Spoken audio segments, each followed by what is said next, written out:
आइए एक हदीस क़ुदसी सुनते हैं और ये अंदाज़ा लगाते हैं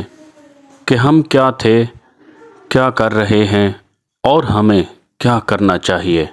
ये सोचना है हमने। फिल हदीस अल-क़ुदसी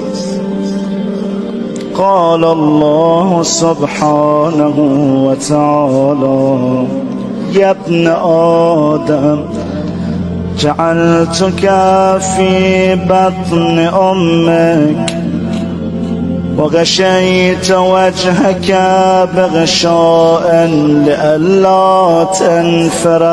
मिनर रहम وجعلت وجهك إلى ظهر أمك لئلا تؤذيك رائحة الطعام وجعلت لك متكئا على يمينك ومتكئا عن شمالك فأما الذي عن يمينك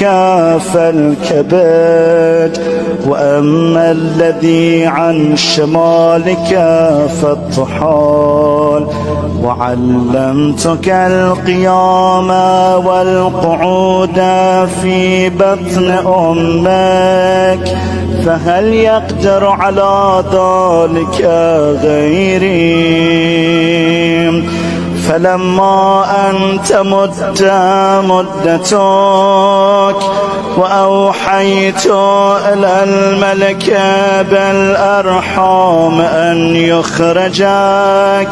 فأخرجك على ريشة من جناحه لا لك سن تقطع ولا يد تبطش ولا قدم تسعى فأبعث لك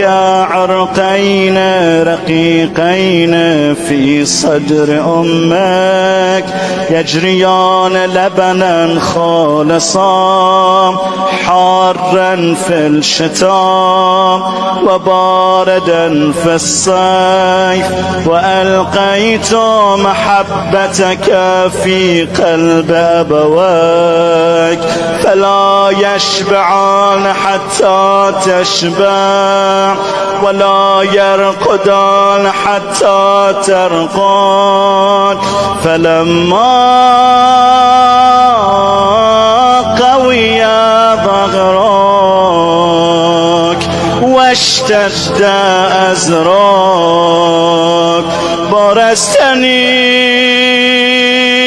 بالمعاصي في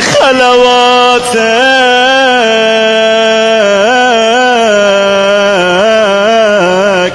ولم تستح مني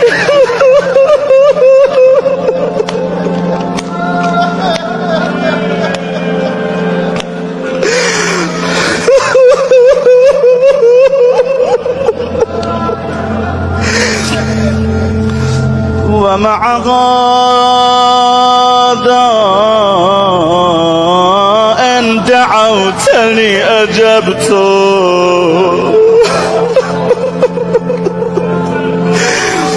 وإن سألتني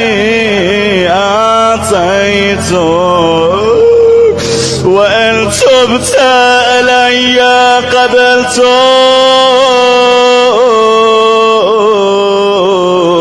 إلهي العالم